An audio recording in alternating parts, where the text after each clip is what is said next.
आने वाली जनरेशन को अच्छा कल देना है, इसलिए जितना जो जहाँ पे जैसा हो सकता है आप करिए। हाँ, हमें आर्थिक पक्ष भी अपना मजबूत करते हुए चलना है, तो मैं आपको बीच बीच में आइडिया देता जाऊंगा। और जब हम अपना फूड प्रोसेसिंग और वैल्यू एडिशन और सीड में जाएंगे तो आपको वहाँ से एक नहीं हज़ारों आइडिया मिलेंगे। आप किसी भी आइडिया पे आप अपना काम भी खड़ा करिए और कम से कम साल भर में 10-15 दिन तो राष्ट्र के लिए दीजिए। ठीक है, वो टुकड़े टुकड़े में भी दे सकते हैं या इकट्ठा भी दे सकते हैं, जैसा देना चाहते हैं वैसा आप दीजिए, पर इस मिशन को भी आप आगे बढ़ाइए साथ साथ में। ठीक है, तो आप ऐसा भी कर सकते हैं। वॉलंटियरशिप कोर्स भी है और वैसे नॉर्मल एक कोर्स भी होता है, आप कभी भी आ सकते, कभी भी अपनी सेवाएं देके और जा सकते हैं, है ना। यहाँ पे तो ये ओपन है, आप कर सकते हैं। आने के पहले 5 दिन पहले आपको सूचना देनी पड़ती है। और 1 महीने का एक और कोर्स करते हैं हम, उसमें बेसिकली वो इंटर्नशिप टाइप का ही होता है। जैसे 7 दिन 5 दिन के शिविरों में जो लोग आते हैं उनको लगता है कि नहीं यार आइडिया तो सही है, करना भी चाहिए, लेकिन अभी हमारी प्रैक्टिस उतनी नक्की नहीं हो पाई है, हमें परफेक्ट बनना है, तो वो हम केवल 20 लोगों को बुला के ही करते हैं। 20 से ज़्यादा 21 को नहीं रखते हैं, 20 को ही रखते हैं। तो वो 1 महीने का होता है, पूरा 1 महीने फिर हम उनको पूरा एक एक दिन टाइम देते हैं। तो हर एक टॉपिक पे हम लोग खूब प्रैक्टिस करते हैं, हर एक दिन कुछ ना कुछ टॉपिक पकड़ के, लेकिन 20 लोगों के साथ नहीं, इससे ज़्यादा नहीं। और उसकी बहुत सारे पैरामीटर हैं, वो पैरामीटर पे खड़े उतर के ही तभी आपको बुलाया जाएगा कि अगर आप ये पैरामीटर पे खड़े उतरते हैं तभी आप आ सकते हैं, नहीं तो टाइम पास करने वाला मामला उसमें नहीं रहता है। ठीक है, तो उसका सिलेक्शन प्रोसेस है 1 महीने का, वो एक कोर्स है, एक वॉलंटियरशिप कोर्स है, एक इंटर्नशिप कोर्स भी होता है।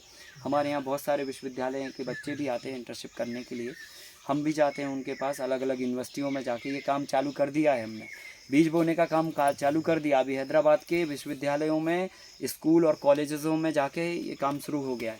अभी एक हैदराबाद से रत्नापुरी एक करके जगह है, शायद आपको मालूम होगा, नियर बाई हैदराबाद, साउथ के कौन है, रत्नापुरी एक जगह है, हैदराबाद से करीब 50-60 किलोमीटर की दूरी पर है ना, रत्नापुरी। वहाँ पर एक वेलेना एजुकेशन सोसाइटी है और वहाँ के बच्चों को अभी हमने मार्च के महीने में एक कैंप किया था वहाँ पर, है ना। 14 से 18 मार्च था, 18 मार्च को होली थी, तो 14 से 18 मार्च वहाँ पर कैंप था, उस इंस्टीट्यूट के अंदर कैंप था।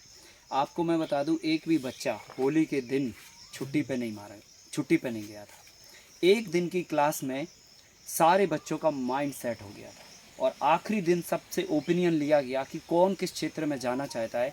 70% बच्चों ने कहा कि मैं तो केवल एग्रीकल्चर को ही करूँगा जाके, मतलब एग्रीकल्चर में ही हम अपना कैरियर बनाएंगे। तो ये एक बड़ा अचीवमेंट है। अगर हम जाके ग्राउंड लेवल पे बच्चों के दिमाग में अगर बीज बो दें तो ये दिमाग भारत में परिवर्तन लाएगा। ठीक है, और ये काम हमने शुरू कर दिया। आप चाहें, आपके क्षेत्र में अगर कोई ऐसा है, आपको लगता है कि ये इंस्टीट्यूट है, ये स्कूल है, हमें इन बच्चों को प्रेरित करना, आप बुलाइए हमारे लिए।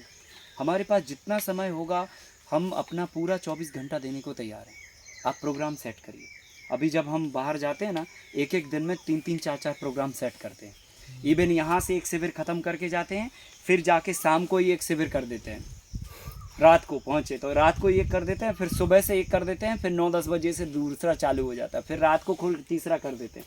तो प्रोग्राम अगर आप सेट करते हैं तो हम तो चलने को तैयार हैं, बस आप सेट करिए और आगे बढ़िए, इस व्यवस्था को आगे बढ़ाइए। ठीक है, अब चलें पपीते लगाने। ये 20 वाला कैसे होता है, कैसे इन्फॉर्म मिलता है, कैसा इन्फॉर्मेशन कैसे मिलेगी? आपको व्हाट्सएप से ही मिलेगी 20 वाले, हाँ। कोई मंथ है क्या? 20 में भरने के लिए थोड़ा सा हाँ, सिलेक्शन प्रोसेस है। पहले वॉलंटियरशिप करो, फिर उसके बाद 20 वाला। के बाद में हम लोग